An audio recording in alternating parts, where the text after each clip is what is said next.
Hello everyone, कैसे हैं आप सब लोग। स्वागत है आप सभी लोगों का आज की इस वीडियो में। आज की इस वीडियो का हमारा टॉपिक होने वाला है सिंधु घाटी सभ्यता या फिर जिसे हड़प्पा सभ्यता भी बोला जाता है। उसके बारे में इस वीडियो में हम लोग जानेंगे आज महत्वपूर्ण फैक्ट को, ठीक, जो आपके एग्ज़ाम के लिए काफ़ी ज़्यादा इम्पोर्टेंट है। तो आइए शुरू करते हैं हमारा आज का टॉपिक, सिंधु घाटी सभ्यता।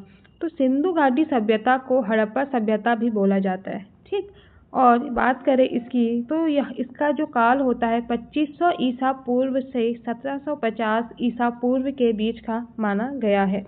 सिंधु घाटी सभ्यता बात करें तो इसकी खोज किसने की थी? इसकी खोज 1921 में दयाराम साहनी ने की थी। क्लियर? तो देखिए, इस सभ्यता को कांस्य युगीन सभ्यता भी कहते हैं। इस सभ्यता के लोग तांबे में टीन मिलाकर कांसा बनाने की विधि जानते थे। हड़प्पा टीला, ठीक, हड़प्पा जो टीला है उसकी खोज 1826 में चार्ल्स मैनसन के द्वारा की जाती है।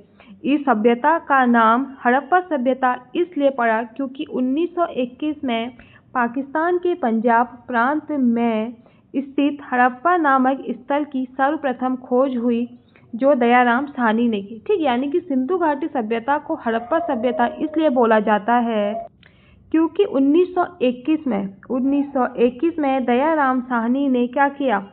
सर्वप्रथम हड़प्पा नामक स्थल की खोज की, इसलिए सिंधु घाटी का नाम जो है वह हड़प्पा सभ्यता भी बोला जाता है।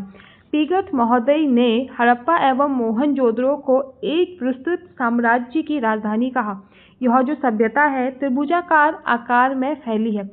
बात करें इसके क्षेत्रफल की तो इसका क्षेत्रफल है तो 12,99,600 वर्ग किलोमीटर इसका क्षेत्रफल है, जो तत्कालीन मिस्र एवं मेसोपोटामिया क्षेत्रफल से काफ़ी अधिक था, ठीक है। प्रथम नगर नियोजन, हड़प्पा संस्कृति की सर्वोत्कृष्ट विशेषता जो है इसकी नगर नियोजन है, ठीक। अब बात करते हैं कि हड़प्पा एवं मोहनजोदड़ो दोनों ही नगरों के अपने दुर्ग थे जहां शासक वर्ग के सदस्य रहते थे, ठीक। नोट करिएगा कि जो हड़प्पा एवं मोहनजोदड़ो हैं ये दोनों ही नगरों के अपने दुर्ग थे और इस दुर्ग पे कौन रहते थे? शासक वर्ग। अलेक्जेंडर कनिंघम को भारतीय पुरातत्व का जनक कहते हैं। खुदाई में बात करें, जब सिंधु घाटी सभ्यता की खुदाई हुई थी तो इस खुदाई में 16 के जो गुणज हैं उसमें बाँट मिले हैं, जिसमें है 16, 64, 160, 320 और 640। सिंधु घाटी सभ्यता में ईंटों का जो अनुपात है वह है 4:2:1। यह जो लिपि है यह है आपकी भाव चित्रात्मक, ठीक। और सिंधु घाटी के लोगों द्वारा प्रयोग में लाए जाने वाले जो बर्तन थे, ठीक है, उस टाइम पे जो बर्तन वह यूज़ में लाते थे उनको चाक पे बनाया जाता था, ठीक। अब देखो, हड़प्पा सभ्यता के सर्वाधिक जो स्थल हैं वह आपके गुजरात में मिले हैं, ठीक। और हल है, ठीक है, खुदाई में हल भी मिले हैं जिनका प्रयोग होता था जुताई में। स्वास्थ्य के सर्वप्रथम जो अवशेष प्राप्त होते हैं वह कहाँ होते हैं? आपके सिंधु घाटी सभ्यता में। लोथल में मिट्टी से निर्मित घोड़े की प्रतिमा मिली है, ठीक। और मातृ देवी की पूजा करते थे ये लोग, ठीक है। और चावल की जो प्रथम साक्ष्य मिले हैं वह है आपके लोथल पे, ठीक, लोथल और रंगपुर पे। और ये जो सिंधु घाटी सभ्यता है जिसमें सिंधु क्षेत्र का प्राचीन जो नाम है वह है आपका मेलुहा। सिंधु मुहरों पर एक सींग सांड के चित्र सर्वाधिक मिले हैं।